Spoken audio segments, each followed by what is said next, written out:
All right. Hello and welcome, everybody. My name is Andrew Krauss. We have Mr. Stephen Key over here. Together, we co-founded this little company called inventRightTV.com, where we've been coaching and mentoring inventors to do licensing. What's that? The licensing. Well, when you license your product, you don't need to start a business. You don't need to raise money. You don't need to get distribution. You don't need to do any of that. This isn't some silly Shark Tank show. It's better because what you can do is you can license your product to a big old company that's in a Walmart, in a Lowe's, in a Macy's, or whatever, or it's a consumer or an industrial product. They already have all that in place. They already have all that. So you just need to rent your idea to them, not sell. You're gonna rent it. That's kind of what licensing is. That's a layman's way of saying it, but you're renting it to them, and then they're going to do all that work. But okay, that sounds like a piece of cake, Andrew. But you still need to do that deal with that one company, and quite often that'll mean reaching out to 10, 20, 30, 40, 50 companies. You only need one, and then they're going to do that work. But you need to know how to close that deal, and that's what we teach people how to do. And there's a bunch of stuff involved in closing that deal and all doing all the things leading up to that, Stephen, right? And it's not just, oh, I'm going to throw Well, 20,000 at a patent attorney and I'm going to throw I, 15,000 at a prototype. No, no, no, it's not what you think. yeah, Andrew, I think I where ramble enough there? no, you did good. I All think right. what people need to realize a little bit here is that the concept is easy, right? And you're right. You don't have to start a business or raise money or write a business plan or have employees, all that kind of stuff, right? But you have to do other things. Hmm. Those other things are important. No, Stephen, I have an idea. The idea is enough. I just have a great idea. No, no, but No? I think what's happening, Andrew, is that we talk about how easy it is with the sell sheet or with the PPA, and a lot of people think that that's all I really need, and those are just two tasks out of 50 things you need to do. Hmm. And I think what's happening too is that a lot of people are reaching out to these companies and they're not getting a response. And so what's happening, they're not quite sure if they're reaching out to the right person, that they're saying the right thing, or maybe their marketing material's not very good. Of course, it's usually not very good. We know that. Or they're doing all these things and they don't. Well, we know that. Most people don't know that their marketing material Yeah, sucks. and they They don't think it's really understand. good. Yeah, they don't really understand that something's not working, and even that there's even companies that are pretty easy to get to, right? And they make it easier because they do have an invention submission department. They're still not getting anywhere with that too. And I Hmm. realize because some people have reached out to me and they're going after the easiest industries, right? That actually have someone waiting for your call Hmm. and they're still not getting Or it. email or LinkedIn message or And there's whatever. yeah, and it's still not working for them. So you guys, we make it sound like it's really easy. In theory, it is. A company wants an idea, you have an idea, you come together. But there's a lot of little things in between, and Well, that's what we're going to talk about. you know why Wait, it's wait, not wait, wait. easy Let me for. let me finish. That's why we're going to Oh, talk I about thought you were done. today. Sorry. That's why we're going to talk about today all those things that can probably help you make that happen instead of just going apart. Okay, what are we talking about today? We're talking about product licensing, and we're going to talk about things that you're doing wrong. But I'm also got a rant going. I've got a rant that I want to talk about. Oh yeah, we I love got we a love beef. Steven's rants. I got a beef, Okay. right? And I usually don't go there until I get Hey, really but riled. before you go there, do you like my new beauty mark? I think I cut myself shaving, and I'm working on like a supermodel career or something. And you got to have that well Yeah, placed beauty mark. we I don't think it worked though. I don't. no, well, no one noticed it. We've all noticed it now. We didn't notice it before, but now we all noticed it. So thank you for pointing that out. Yeah. Um, I want to talk a little bit about, and if you're listening today, please type in that you filed a patent or you want to file a patent, Okay. and let me know how many of you out there that are thinking about filing a patent. So please put in the chat where you are. Like, hey, I filed one, And if you're not happy with the process, put that in there too. Can they also just put like, this is where I'm in the process, I did this, this, and this, or I'm just at the idea stage, or do you want them? I just want patents right now. I just want Oh, everybody to okay, you know want to? that, Okay, all right, because I've got a big beef here with patent attorneys. okay. Got a Well, beef. that's that. This is completely new, folks. I have never heard of this before from But coming from Stephen. but it's a different beef. It's a different beef. Oh, a new one. Okay. It's a different Oh, one. poor And patent everybody's going attorneys. to I be feel. really. I'm gonna provide everyone with some so good information. I'm going to give you tips and advice that you're going to go, holy cow! I should have been listening to these guys years ago, because they just saved me money, time, and headache. I can't wait. Let's hear it. All right.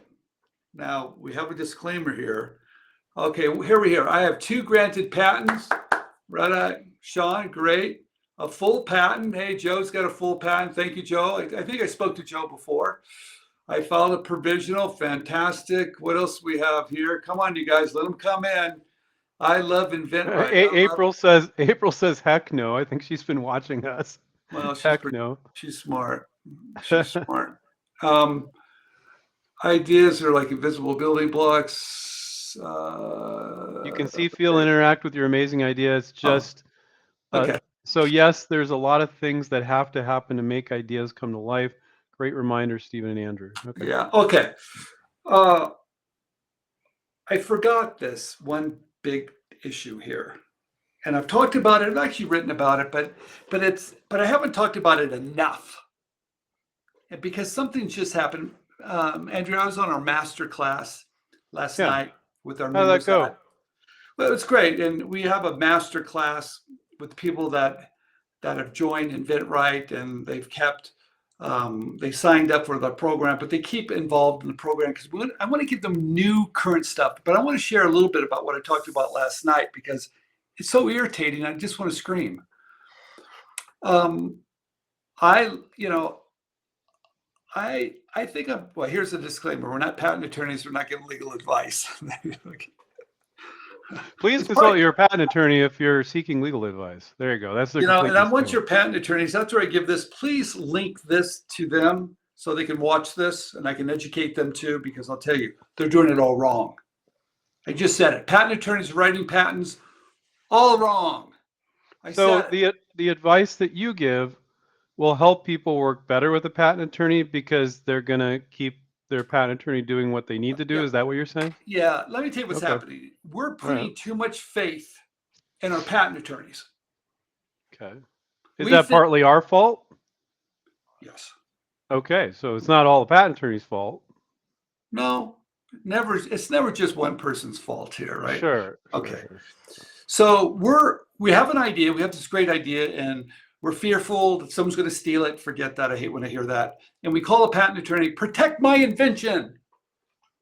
And you just kind of hand it to him. And he goes ahead and he tries to figure this thing out. And he tries to find the point of difference, and maybe looks at the prior art. And he tries to protect something. Now, he doesn't really know from a business perspective what is important. He doesn't know. You didn't tell him. You just said, hey, and when he does write the patent and he sends it to you, you cannot understand it, because it's written in this legalese.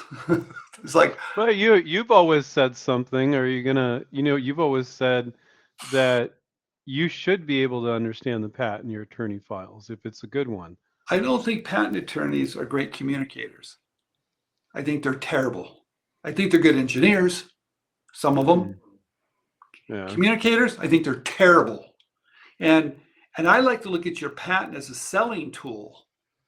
But if you write it to where no one can understand it, how is that a good selling tool? It's a horrible selling tool. Okay, and I'll give you an example of this, because this was happened. I'm working on this project, and I saw this patent come over, and it's really in my lane. I really understand, because it's in packaging. It's in labels. I know labels, Andrew. I've been doing labels for 25 years.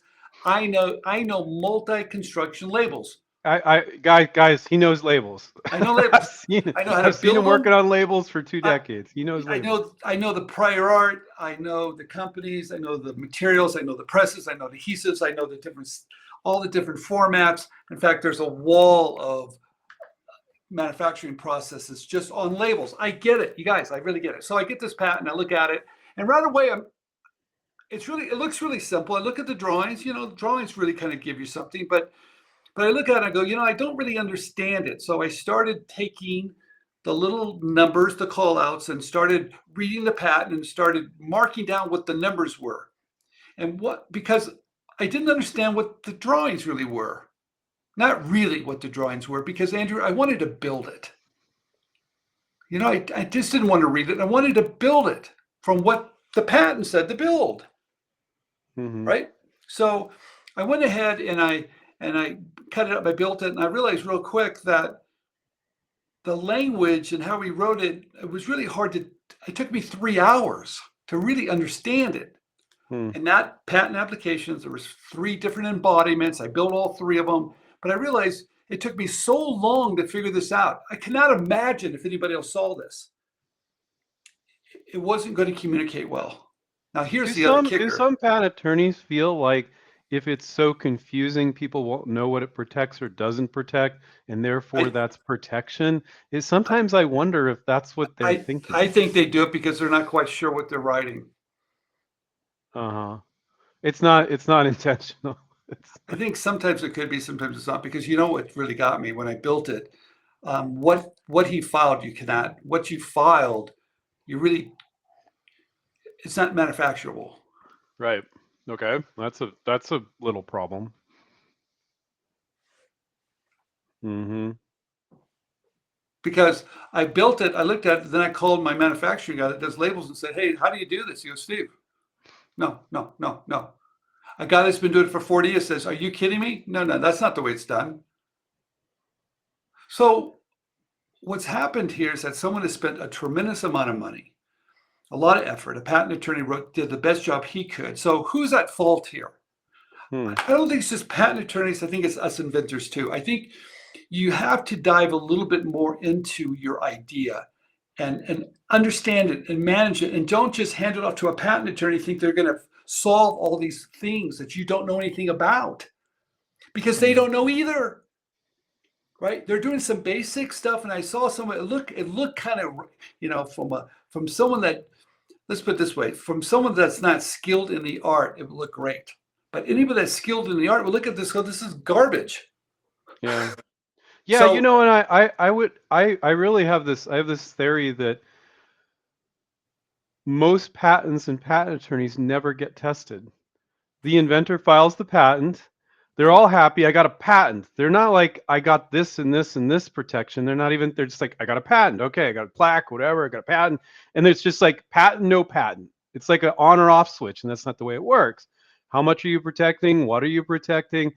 The inventor doesn't care. And then most inventors, they file patents, they never do anything with it. It never gets tested. It's never selling millions of dollars of product because they never did know how to make an effort to license it, or they tried to venture it and realize, okay, I don't know how to run a business, and it never gets tested. So there's infinite numbers of yes, yes, shitty patents out they're there not. that never get tested. Andrew, they're not called on the carpet, Yeah. and they're not evaluated by how well the patent is written. They're not evaluated if the patent can actually be produced. They're not evaluated, is it even marketable? They're not evaluated on any of that. So you're Yeah. right. And because it's such a low percentages, they can kind of hide behind all that because they're never called upon it.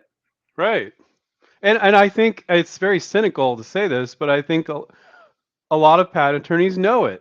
They know that it's never going to get evaluated, it's never going to get challenged, nothing's ever going to happen with it.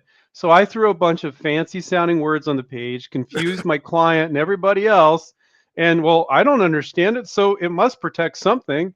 And this is the weird ass patent world we live in. Yeah. Is that So is that what you're saying? well, it is. So I'm saying that anybody that's got a patent here that's listening, first of all, tell me, do you understand your patent? Do you understand the claims? Have you actually built it? Do you know if it can Mhm. even be built? Do Hmm. you know if anybody even wants it? So those are questions I think what we're trying to do at InventRight is being really smart with filing intellectual property. And we do this because we're teaching how to write transaction-ready provisional patent applications as a selling tool. We're Hmm. trying to educate you to say, look, this is what you need to bring together. If you're going to work with an attorney, you have to do all these things so they do a good job. And if you're not doing that, I can guarantee your patent, hey, who knows what you got there? And I'm going to tell you, you probably got something with a lot of words there that you don't even know what it is. We've got to fix that. That is just wrong on all the different levels. And I know Well, I you've think spent time and money. It's very expensive to do that. you're taking the first step. So Who? for those people that are going to need to file a full utility patent at some point, they're going Well, to be thinking about this now. They're going to remember Stephen Key. It's like in the back of their head, my like, God, he you would know, just went on a rant about patents. Anyway, there's my rant, you guys. We got to get better at this. We have to control it. So keep on watching. Andrew, I guess why I'm really talking about this too is that one of my books was just, I got notified that one of my books got one of the all-time best-selling intellectual property books. And, cool. and from an organization, I don't know how legit they are. They sound they are. They're Did they called ask you Book. for money too? No, Okay, well then it's legit. no, wait a minute. It doesn't mean it was from the Book Authority. And I Okay. checked them out, and they're really kind of the real deal, man. And Oh, they, okay, that's cool. yeah, and they have my book, How to License an Idea with or Without a Patent, at number Hmm. 4 all-time best-selling IP books. Wow. And I'm not That's a lawyer. congratulations. Yeah, yeah.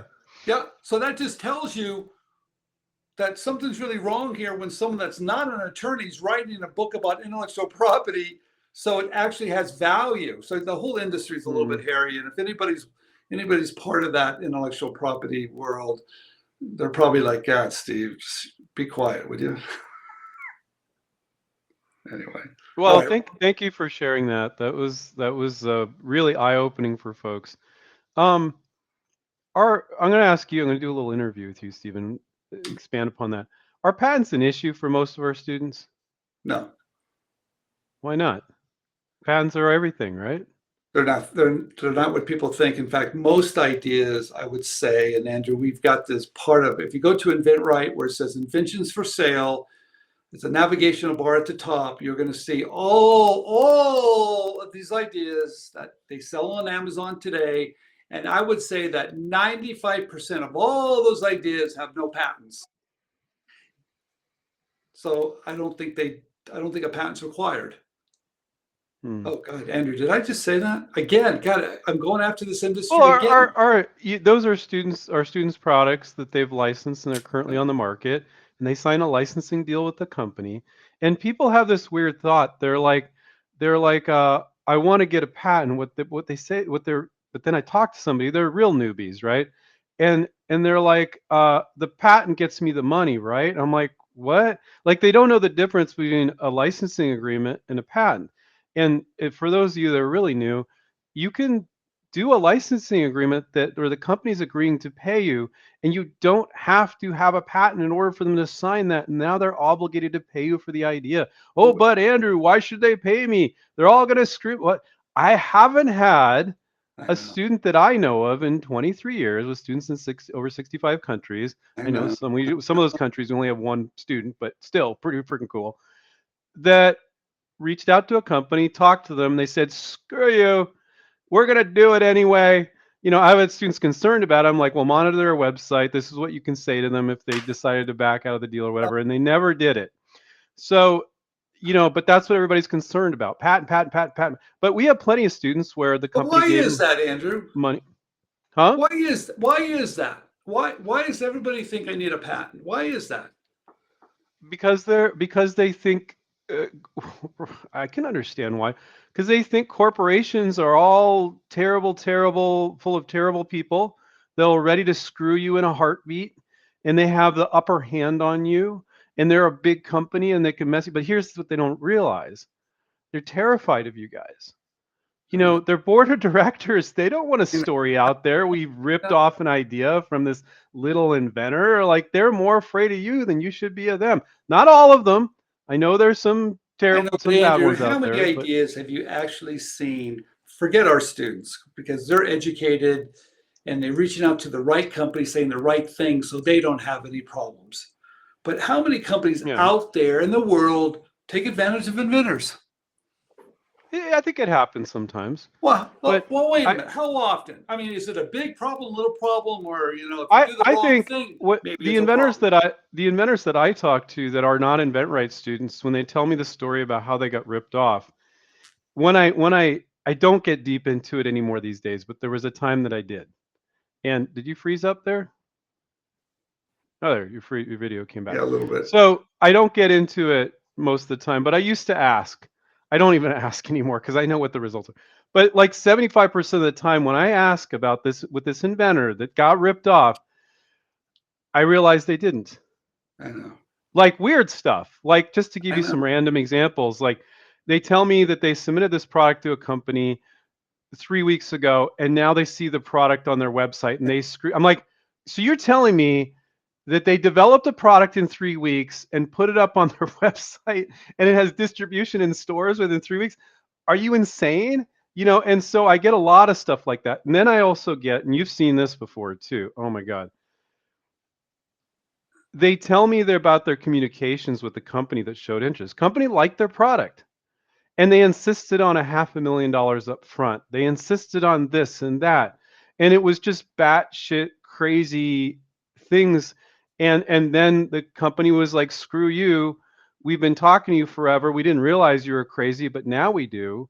So, we've committed financially to this. So screw you. Now that's not okay. But I've seen that a few times too. But there's been times where I talk to inventors. I'm like, that's messed I up. know there's a couple. There's an There industry. is. We need to There's acknowledge that. well, there is an industry that has done that before, and they got burned. They have been burned, or I wouldn't say this. They've been called out on it and been sued and have lost. So I think you're going to see less and less of that, Andrew. Right? But I think a lot of inventors cause their own problems. But Like, but not 100% of the time. Like you no, said, I it's think, never just but one. But if No. but if you're not educated about it, maybe you're saying the wrong thing, or you're doing something where they don't want to work with you and they still want to go forward. And there's all these issues, and maybe there's issues about what do you own and what you don't own, what did you file? Maybe they worked around it. There's all this gray area that people really don't want to talk about. Okay, this one's hilarious. Christy wrote, they may be watching too much Shark Tank.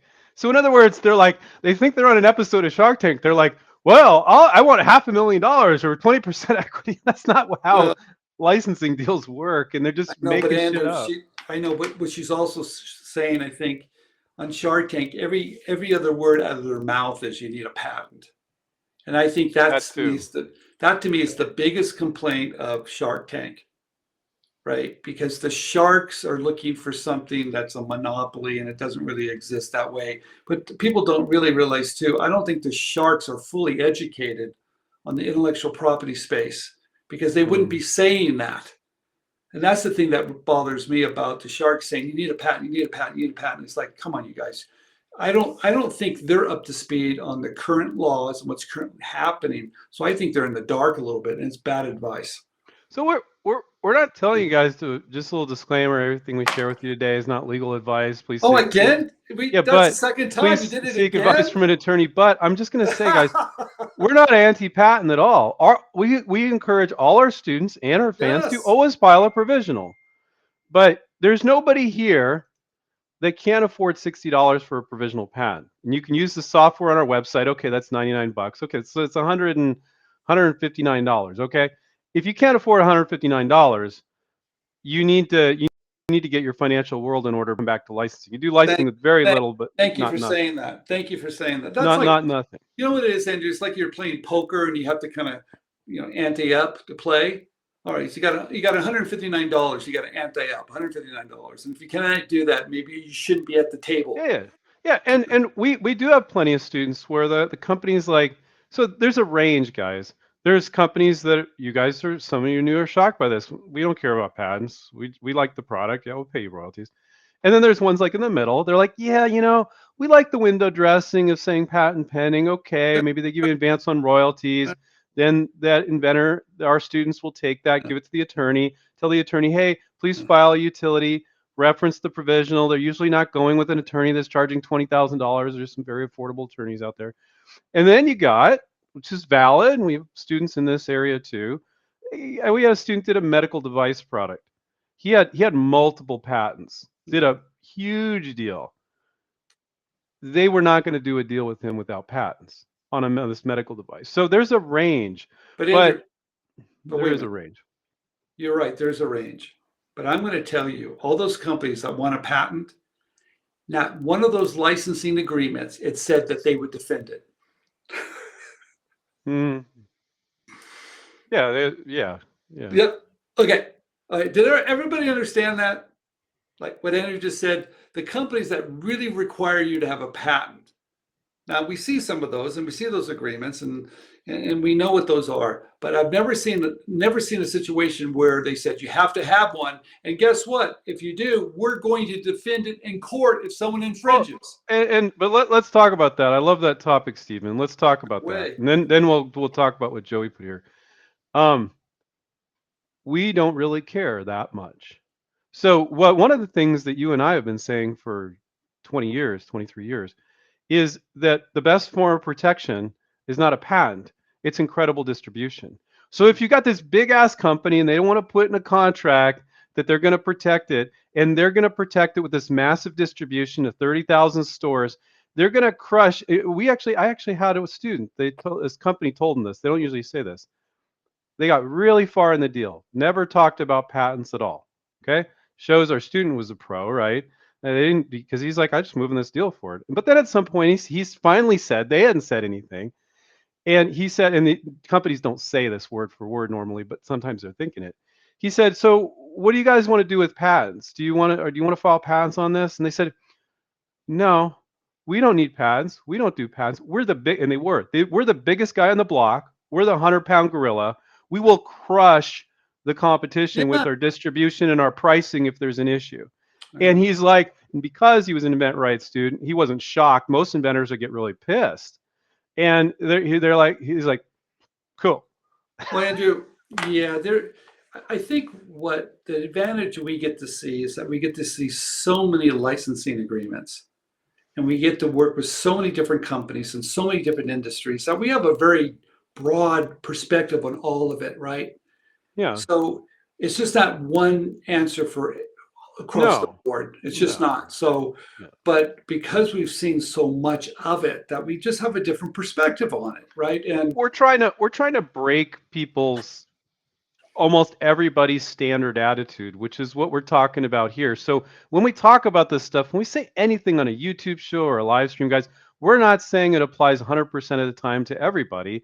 come There's on, yes, no, not at all. yes, we We're are. just trying to change your mindset, and it's not Hey, one or the once you other. put it in writing, it's there forever.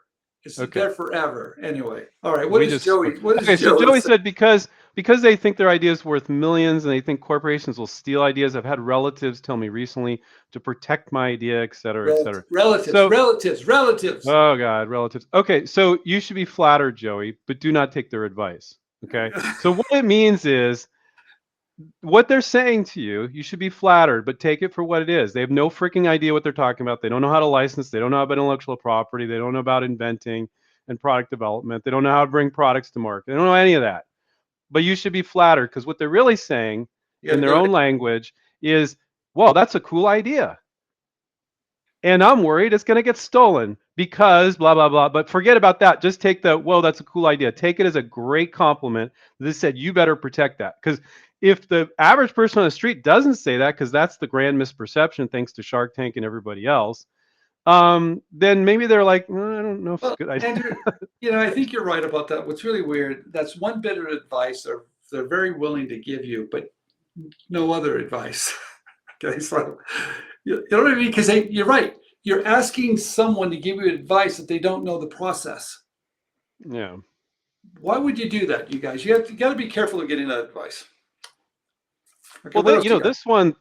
this one's from Joe, and So that you might completely backtrack on all this stuff you said with Joe's comment here, because it's a different animal. Tips for licensing your intellectual property with mega million dollar companies, with like the biggest of the big. I mean, It's uh, different. okay. It, Joe, yeah, let me explain this for a minute. And there is a difference, and we get to see a wide range from simple to novelty to medical to all these different types of products. And we do realize that every company's different, every industry is different, and some of the really big companies, a couple of things are happening here. Number one, they don't deal with individuals. So most inventors don't even know that. I mean, if you're going to work with some of the biggest companies, they don't really. I mean, they might want to look at open innovation. They embrace it, but for them, it's like companies they're working with that are bringing new technology. Not some guy in his garage or his room making some invention. So you have to present yourself a little differently, right? It can't be just you and hey, I've got this idea. What do you think? No, no, no. You're probably going to have a team built around you, maybe someone that understands manufacturing, IP, maybe intellectual, maybe some parts of it that makes them feel a little more comfortable. I saw that with Fishbone. Fishbone was licensed to $1 billion company, and it wasn't just one guy with some, hey, I got this concept. No, no, it was a team around it. So you have to look at their culture and what you're doing and make sure it matches. That's one thing. Number two, you have to realize these guys are risk averse, right? And the big guys don't have to take risk. So how do you take away risk? So you have to have a different strategy. And that strategy might be some of the things that we've been teaching about creating demand and all this stuff. And I talk a lot about you negotiate a licensing agreement by doing really smart things before you ever receive one. And you especially have to do that with big companies. Your intellectual property has to be done in such a way it has perceived ownership. Your marketing material needs to be spot on. You need to know maybe the manufacturing. You need to know all these things. Now, what Andrew's going to say, he's You right already about know what I'm it. going to say. I know what Andrew's going to say. What am I going to say? Let's see if you're right. The majority of Yeah. all the products that we see get licensed don't require any of that, right? Because we're doing a lot of kitchen gadgets, we're doing fitness, we're doing toys, things that have, you're still working with big companies and there's big revenue, but they don't have the complexity and they don't have the supply chain issues and scalability that when you're dealing with Mm. some of these multi-international big companies. So there is a difference. We do have students with those projects, we handle them very differently, right? And we have students in all the different. So, Joe, great question here. It has to be handled differently, but every company has to be handled a little bit differently too. That's why you just can't say, "Hey, do this," and think you're going to get that advice. So it doesn't really work that way. So, Yeah, great actually, that's question. not what I was, but thank you Yes, for yes, telling me what I've yes. said before. What I'm going to add to that, which you didn't cover, can't completely read my mind, which I always talk about when we get into this area, is Always, always. defining big. Our students license to companies, just to give some random examples, all day long that have distribution in a Walmart, a Lowe's, a It's Home hey, Depot. not, although it's not big, it still has great profit potential. I did say that. Yeah, yeah. Say that. And but when you get into the realm of like a Procter and Gamble, Oh, 3M, oh, Kraft oh, Foods, an Apple, a Google. oh, oh. That's the so mega millions. Like our students license to multi-million dollar companies all day long, but that's not a Procter and Gamble or a 3M or a Google or an Apple. Those are the biggest of the big. Yeah. So, I just like to define that because it's not like you need to go for You can rinky-dink do, companies. yeah, No. Fishbone was done to, they're almost $1 billion company. And we do see deals dealing with $1 billion companies, but it's a different approach. Well, Yeah. we had a company on our Bridging the Gap meeting for our students yesterday, Stephen. They've been around 30 years. They have 5,000 SKUs, 5,000 different products. That's a lot. They're big. They manufacture products for another very big company, and they're very approachable. The woman came on. She's the business development director, and she said, "I'm looking for ideas." So, but the 3Ms, the P&Gs, the Apples, the Googles, just I Hey, don't tell me know, this, just you guys. uh, if someone can show me something that those type of companies have licensed from an individual, I'll send you a gift card. All right, because Okay, what's the challenge? I just don't think you're going to see those type of companies licensing to an individual. Try to Hmm. find one from 3M. You guys, Yeah, you'll look no. forever, you'll never find it. Find one from Procter and Gamble, you look forever, you won't Oh, find but it. they have a page, Stephen. It says you can I, submit your product. The only I thing know, we've ever gotten from our students is an attorney grilling them and filing the information away, and they never got to talk to a marketing person. I know. Try to find one from Coke and tell me, guys. Find one from Pepsi that's licensed from an individual. Just find one for me. Yeah. It doesn't work that way. Now, I think this tapers in perfectly. Reza says, with what we're talking about, the U.S. is real heaven for inventors, and Reza, I couldn't agree with you more. Because we've had students in over 65 countries. We need to do an audit, Stephen. We're probably at 75 now. How many countries are there in the world? 360 something, I think. But anyway, our international students, we always say, great, you can reach out to a few companies in your home country, but the U.S. and Canada are the main place to look, and then Europe. And now it could be an Asian company that's really big in the US and Canada. That's the same as a US company to me. But to license to a company that only sells in China, good luck. I And mean, like, that, no, it has happened. It has happened. okay, all right. But Here, if it's here- a here's Chinese the thing, company that has big but, distribution in the but here's the, US, but yeah. let me tell you what's different about this, Andrew. I think you're going to find this fascinating. Muhammad Ali, um, he lives in Cairo. Yeah, a friend of yours. He's got a great product somewhere on my shelf there. And he licensed it to a company in Italy, Spain, and I think New Zealand. I'm not quite sure. Hmm. There's three of them, not the US. Yeah, that's great. That's Europe. That's great. Well, it's a little bit different, right? I mean, typically a lot of the licensing people from all over the world license to companies in the US, and then maybe they have long arms other places of the world. That's pretty typical. Sure, sure. But to think that he's licensed to all these other places and not even gone to the US yet, which I think Hmm. is really, we don't see that reversal happen that often, but it is happening. Yeah, I mean but if you're licensing, just to be very straight, and doesn't matter where you live in the world, and if you're not reaching out to US and Canadian companies, you're doing it wrong. Got to. Now, does that mean you're not going to reach out to European companies and other places? No, absolutely, go for it. But really, don't beat your head up against a brick wall. Reach out to US and Canadian Yo! companies. All right. So, let's see. Let's see what else we got Come on, here. get someone that wants to argue about it. Come on, get one of those questions. Any of those questions? An argumentative question? Yeah, why not? Sure. I like it. I like a few of those. Okay, so let's do this patent thing because I don't know if it's going to show the whole thing. Ooh, whoa, I'll whoa, read the stop. rest of it here if I can. So Scott said, why would a company invest in a product and pay a licensing fee to an inventor without having to patent it to prevent competitors from making the same product at a lower cost, since they would not have to pay the licensing fee? Patents are important. I got to hide it now because I can't see the rest of it. If I don't, then I'll re-show it. That's so, I Um, get, Patents are important. They allow a company to jump on the market. So I would go back to what we said earlier. Huge distribution is better protection than any patent. but wait You a minute. know. See, this is what Scott thinks and everybody else thinks, and it's not accurate. Right? And Scott, let me tell you the reason why. Okay.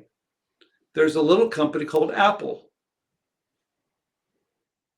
And Apple has a hard time protecting the iPhone. Now, how many patent attorneys do you think they have at Apple? Quite a few. What type of budget do you think Apple has to fight litigation? Quite a few, right? Apple does so many patents at about 20, I think they average 20 patents a day that get issued from Apple. Now, if one of the biggest companies in the world cannot stop the competition, even though they have patents, it kind of puts it in the right perspective. So I think the world has changed. We would like to believe that our patent is going to protect us, right? here's the truth. You guys, there's so many online sellers today. The world's become a bigger place. You can pop up, knockoffs can appear, and patents are just words that can be interpreted differently. So in order to defend yourself, you might win, you might lose, because just because you have a patent doesn't guarantee you're going to fight in litigation and actually win. You could lose. So it's not about, hey, I've got this patent, I'm going to stop the competition. And companies know that today. For the first time, they realize, they go, maybe we don't have to chase everybody, or maybe we'll do a good job and try to stop people, right? But the bottom line is, you guys, you can't stop anybody today. But here's the good news, because I know that really freaks everybody out. What do you mean, Steve? I can't protect myself against all these bad guys? I'm going to tell you, if someone is stealing your idea or copying your idea, knocking off your idea, congratulations. You should be celebrating. You should be so happy because you actually have something someone wants. Okay, how do you protect yourself? Oh, well, there's other ways to protect yourself, not patents. If you want to fight people online, you have a design patent, a copyright, a trademark. If you want to fight someone at the retailers, you license it to a big company that's got relationships with retailers. Licensing is one of the best protections that way. Or you create a brand yourself, and so now you've created this original, you're the original inventor, and so now you've got a network of raging fans that will support you by writing bad reviews. You have a bigger voice today, Scott, than you could imagine. It has nothing to do with the courts. It has to do with the court of public opinion. And that's why I'm glad everybody's on LinkedIn, because we need to get together, all of us, and work together and kind of police it ourselves. Now, here's the thing about it too. I was in federal court against a little toy company, Lego. And after 3 long years, we argued over 2 words. Actually, you didn't get to federal court, right? It ended at the courthouse steps or just before. Well, we were in federal court, but it didn't go to trial. Right. We settled 2 weeks before it went to trial. Over 3 long years, 3 patents were issued. It came down to 2 words. That's when I knew we were in trouble. Because if it came down to 2 words that were interpreted by a jury, a judge, a patent examiner, everybody else, that was a slippery slope. So Scott, I hate to ramble on about this, but in theory, I would love for that to happen. You have a patent, you send it to a company, they protect you, everything's great. It just doesn't really work that way. Yeah. Now the approach that we teach guys is we guide all our students to file a provisional patent. So you can legally put patent pending on your sell sheet. So, because some companies do care about it, and then you'll file a patent. But it's just this kind of, as Stephen has been saying for decades, perceived protection, which is a good thing. Perceived protection is not a bad thing. They can put patent pending or patented when it becomes patented on their product. And if that's going to help you do a deal, and that's important to them, our students do those deals all the time. That's fine. But to be under this grand misperception that a company won't license from you unless you have this rock solid, perfect patent, and that they're buying your patent. Sometimes I always correct our students, never ever say, I want to sell you my patent. You're overemphasizing the intellectual property. You're not even selling the product. You're selling the benefit of the product, which is showing in a marketing piece. You're not thinking like a professional inventor when you say, I want to sell you my patent. And now they're moving the focus on over. Now they're heavily evaluating your patent when they could have been heavily evaluating your product. So, yeah. Scott, we're not going to tell you that there isn't any company out there that's going to say, no, I don't think you have a strong enough patent, so therefore I won't do a licensing deal with you. Are there some of those? Yes, there are. But to think that they're all like that, that's just not true. It's not true. I love this from Brian. Haters gonna hate. Yeah, they do. I love that song with Taylor Swift, man. That's so funny. You guys, Scott said. When you did that Hot Picks product, you got to meet Taylor Swift in person backstage. Is she as nice? Well, this is when she was younger, though, right? How old was she when you? 19, going on. She was 100. Yeah, she's a little different now. Well, she was pretty cool, wasn't she, when you hung out with her? Well, she was a business person even at 19, Andrew. Really? she had business skills. She had people Yeah. skills. She was really smart about, she knew, and she's even today, she knows by having the support of her fans, they're the ones that are going to lift her up to the sky. Mm-hmm. So she treated everybody fairly, spent an hour with me and my family. She was the most kind person on the planet. She was remarkable, right? And even at 19, she had this maturity, right? So, and to see her what she's doing today, no surprise whatsoever, right? Yeah. And she still treats people fairly, which is really amazing too. I like this one. Thank you, Stephen. Yeah, she seems pretty cool. My 10-year-old daughter's a big fan. She listens to her music all the time. I'm not so much a pop kind of person. I'm more of a heavy metal kind of guy, and then classic and jazz and stuff. But I've actually learned to like her music. She has some decent music. Better, Andrew, her music has changed a little bit too. And It has, yeah. look what she did. She had a bad deal. You know, she had sold a lot of the rights to Big Machine Records about the copyright of our music. They wouldn't sell it back to her, so she Yeah. just recorded. She recorded all of it again. She was so clever with IP too. She got around all the IP issues. She performed all the other music. The patent port that copyright portfolio of all her songs were Yeah. worthless because she went ahead and redid them again. Well, but then yeah, that's I haven't read that story. I've heard different stories with her fight with Apple and different people, Oh, but she different wins. She companies. wins with Is all of she? them because Yeah. Yeah. she's got the community behind her, and she's Yeah. selling out across the planet now. I mean, if you look at how many people are attending, she does her just how she performs like for 3 hours. So you listen to her daily, huh? No, I'm impressed with her No, no. strategy of She is a very impressive business person. everybody She is. I really mean, is. Yeah. everybody thinks she's amazing. Yeah. And she really is. Yeah, no, she was wonderful, and she treated, and like I said, she's a pro, Yeah. Yeah. big time. But I Big. love it when we get Teresa's on here. She's one of our students, and she's like, "I gotta go. I got my call with Sonia, my coach." It's really Good. flattering that existing students are getting that one-on-one help from their coach. They still show up Don't you and miss listen to that Stephen and I coaching ramble. session. Yeah. Yeah, yeah. I'm glad she has her priorities straight, and she's on with Sonia. Sonia is amazing. Guys, every one of our coaches are a past InventRight student. They all really believe in what we're doing. They really believe in our mission. That's really cool. Can I I read love that. this here? I got a couple here. I have had a patent attorney insisting that first to file is needed. Got to rush, Andrew. Got to hurry. Mhm. That is a hidden rush. You know, you guys, when your patent attorney is telling you to rush, right? Run. And I bet you I even know who that is. There's a patent attorney that does all these ads on Google right now, and he puts fear. He sells fear, and Yeah. I cannot stand it. There's no do your homework. In fact, what you need to do is educate him on how it should be done from the business perspective.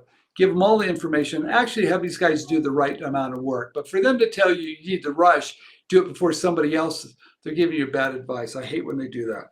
Well, it's easy to sell fear to a new inventor, without doing your research I love properly. hey, Scott says this with me, when I license inventions, the companies insist on taking over the prosecution of the patent. Fantastic. I love that they do that. And they will and do defend it. Scott, I would love for you to send me the language of that licensing agreement, the indemnification clause, or what they're going to do, that it says that they are going to guarantee that they will help in litigation. If you send that over to me, I will read it out loud. I will be so surprised. I haven't seen that in 40 years. So Scott, show it to me. Hmm. Hmm. Most of the way we handle it most of the time, Stephen, is the inventor and their patent attorney are the one that file it. So Love it. sometimes people are on this misperception that you're going to ask the company to file it, Love it. and you want to make sure to do it right for all the reasons you shared before. And they will and do defend it in court. No way in a million years. This is what the contract says. They might have a right to do it. Right. Not obligated. No. Yeah. What they do, and this is smart of them. You guys, this is not a problem, but they're smart and they should be smart. They're saying, look, if there's a problem, they usually give you the first right, Scott, because you are the licensor, right? And you should have the first, the first, the be Right able to to do that sue. first. Yeah, first option. Yeah. They'll give you the right, saying, look, if there's a litigation issue, you have the right first, right? And whatever rewards, because you defended it, they're yours. All right. But if you don't do it, we have a second option, right? That we could. And if we do, we don't have to share the rewards with you. Okay. So read it carefully, Scott. But if they say that they will absolutely 100% defend it in court, You will come back on our next stream next and week, I will and apologize. Yes. you will. And, Okay, got it. and here's my email, Scott. It's StephenKey@inventRight.com. Send it to me. I'll send you a gift card. STEPHEN. Although I think the misspelling still gets to you too. Well, let's put it this way: if they do agree to that, they're not very bright. Okay, but that's a whole nother conversation. Okay. Yeah. But yeah, Scott, thanks. I mean, we want to hear other perspectives. I think it's great for the conversation. I love it.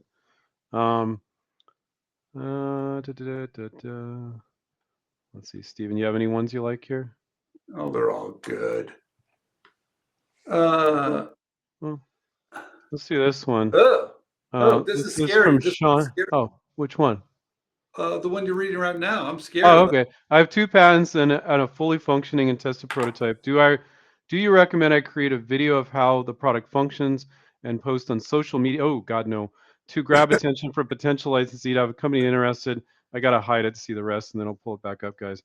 I've had companies interested, but they changed the president and has fallen through. Okay, he's dealing with the president. That's interesting. Well, they changed. Management changed, and maybe Yeah. the deal has changed. So, but no, Sean. Don't show it to the world. No one's going to just find you and discover you. No, that's not the way it works. And you don't really want to do it that way. What you want to do, because the wrong people might find it, what you want to do is reach out to those companies again that might show some interest, all right, and try to relicense it. But no, don't show it on social media. Here's all the stuff that's faulty with maybe not your thinking, Sean, but people that want to post their invention of social media. A lot of like dysfunction here in the thinking for that. So the first piece is, oh, I got 2 patents on it, or I got a patent on it, so therefore I'm protected. False. And I've got to prove that people can like it on social media means nothing, that people didn't buy it. And then 3, like, oh, I've got a patent, so nobody will steal it. Totally wrong. Somebody can steal it. You're making public disclosure. Number one again. Yeah, I'm saying, but then you want to privately show it to potential licensees. You don't, so people liking it on social media is not going to press any companies. If you have good marketing and they see that good marketing, let them use their imagination about how great it could be. There's other ways to show people want it, but that's not one of them. No. Yeah. Okay. But thank you, Sean. That was great. Scary, Sean. Don't do it. Scary. Yeah. So do you make a sell sheet in a video? Yes. You show it to marketing managers at companies. Nobody's going to discover you by throwing it out there. Okay. You know what it's like, and you know what it's like when, and sometimes we think if we have a great idea, someone will discover us. Right? I mean, it makes sense, right? I mean, sure, they're going to be looking through the patent office database and see our patent and give us a call, right? Or they're going to search through the database, or they're going to, or someone's got a list of all these ideas on a website, and the company's going to go find it. Or guess what? I'm going to be at a trade show, and I have a little booth with my prototype, and some magical person's going to walk by to see my idea, my prototype, and save me. That doesn't work either, right? So you guys, you got to pound down the door to these companies. They're busy. They're not out there searching to discover you. It doesn't really work that way. No. I'm going to say another thing, you guys, another rant again, and I'm going to keep on repeating this, and I'm going to stop. I'm not going to stop. Portals. They don't work. We talked about it last week. I'm going to talk about it again. Those portals that say these companies are looking for ideas, submit the ideas to these companies. They don't work, right? Now, if they do work, Look at the companies that's saying that it does, and see if there's any success. Right? If there's no success, there's something else going on here. Maybe they're going to charge you money, or maybe they're going to solicit you later when you get rejected. It does not matter. Look for the success, because portals don't work. And most companies have told us this over the years. I've seen it. I've never seen a success through a portal. It's very, very rare. So be very careful about that, It's guys. really, but the approach we teach about you reaching, which, Miss Me guys are a little uncomfortable with this, but we make our students comfortable with it. You're reaching directly out to the companies that are potential licensees, the marketing managers. A lot of you, most of you, some of you are on Facebook, most of you are on LinkedIn, right where you are. Like, why do you think you need this magical? Oh, I'm going to do this contest or a portal. Like, reach But directly Andrew, out to the company. it's got a button there that says submit my idea. Yeah, well, you know why? Because, oh, well, but I know they're open to it. Well, be okay with a company saying we don't want your ideas once in a while. Be okay with them not responding, even though No, you I sent want it that three. button, Andrew. That Yeah. button says everything. It's so easy for me to send them my idea because it says, have an idea, submit it here. But in the long and short of it, Steven's right. If you go to those sites and you don't see any success, you go to InventRight, you click on inventions for sale, you're going to be seeing a bunch of our students with products like on the market right now, and that's just a small percentage of our students. It works, reaching out directly to companies. But I know you're uncomfortable with it. Going from dreaming up ideas to actually reaching out to companies is hard for people, but you don't have a choice. You I, have to do it. Otherwise, you're just Andrew, an why don't you artist. do it for us? Well, there's plenty of companies that will say they're going to do that for you. And I've never met an inventor in 23 years personally that's ever licensed a product that way. And you'll be your Say that bank. again. Wait. You got to say that slower. I just asked you, why don't you submit it for me? Because I know you know what to do. I don't want to do it. You do it for me. There are a bunch of companies that do that. They're called invention promotion companies. The Federal Trade Commission and the Patent Office warns constantly against them, but there's a never-ending stream of green inventors willing to hand over. Usually, it's $10,000 or $12,000, and then a year later, they got nothing to show for it. And the contract usually says we need to submit your idea to industry, and which means they could send 3 spam emails out. Okay, and so there's an industry that caters to people that don't want to do the work. Now, the work we're guiding you to do isn't the work to start a business. I could see how that could be scary. Hiring employees, hundreds of thousands of dollars just to barely get started. No, you don't need to do that at all with licensing. You just need to reach out to some companies. It just takes your I, time and your guts to do it. I'd love to say it, but they will redirect you back to the portal. Okay, let's talk about that for just a minute. You guys, there are a couple companies that have legit portals that actually get back to you in a timely fashion. You mean like individual companies, There's a not couple out there. I know who they are, and they're actually very good at it. But there's so few, so few. So Andrew, what's happening here is that we're telling them this, so they try to find those marketing people, and they're saying, "Hey, go back to the portal." You know what they're also saying to you when they say that to you guys? They don't want to deal with you, right? Or we're going to send you, because some of those portals, Andrew, we think it's a pacifier, yeah. right?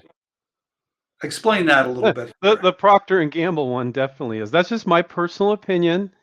I have a right to have a personal opinion, right, Stephen? I think we still do in this country. I don't think they can sue you for your I personal don't think opinion, you can but they say that that's could. my personal They opinion. might be able to sue you for that personal Yeah. opinion. Okay. Bring it on, Procter and Gamble. Bring it on.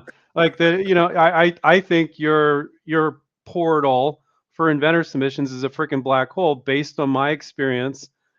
And I won't quote you, Stephen. I'm saying it myself over the last 23 years of seeing it go absolutely nowhere for anybody who wants to Well, submit they there. treated me very fairly when I submitted, and I didn't. He's So being sarcastic. Yes. Sean, thank you for the kind words there. I appreciate what you wrote there. Ryan is one of our absolutely amazing coaches. yeah. And as all our coaches, they're all former students of ours. You guys, Stephen, I Andrew, think we hit the does hour. this sound? I mean, you guys, were we hard today? I mean, did we tell you things that you didn't want to hear, or was it? Sometimes I'm worried, Andrew, that we're saying things that we know people need to hear, but maybe don't want to hear. What are you talking about? Like, that's what we've been doing for 2 decades. We're not going to I change. know, but I think That's we who were we pretty harsh. are. We were kind of harsh today, though, weren't we?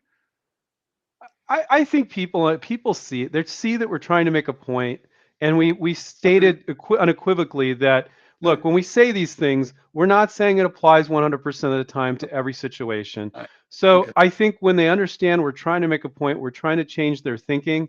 It doesn't mean they have to completely go 100% this way or that way, but they're thinking about it.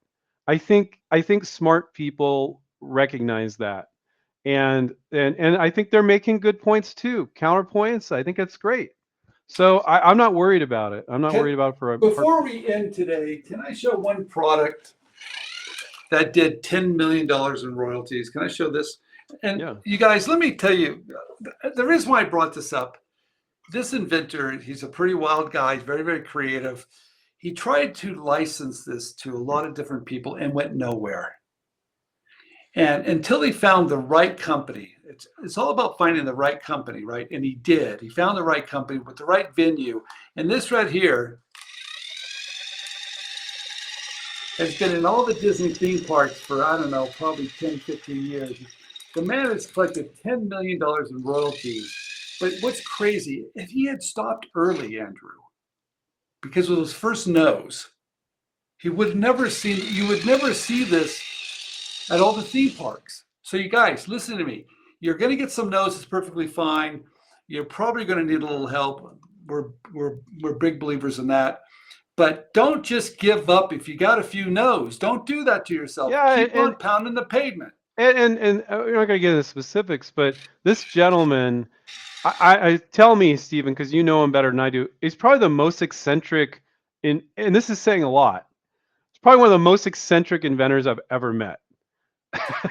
Well, he came to my house, Andrew, and I couldn't get him. I was trying to find a way to get him out of my house. And he was the most. He was. We have a video. You guys, if you want to watch the video, Brian Walker, you can find it on our YouTube channel, and he's a very, very, very unique individual. Yeah. Yeah, and he was able to do it. Yeah. Yes. All right. Yes. All right, Stephen. Thank you, everybody. Thank you for all the comments. We can't get to everybody's questions every time. If you have any after we're gonna go ahead and end the live stream. But if you have any thank yous or anyone you want to write in, if you thought it was good or whatever, I guess we're not on YouTube, Steven. So you're not. They can give a thumbs up to No, but they should do this, you guys. If you have any more questions, here's Andrew's email, direct email.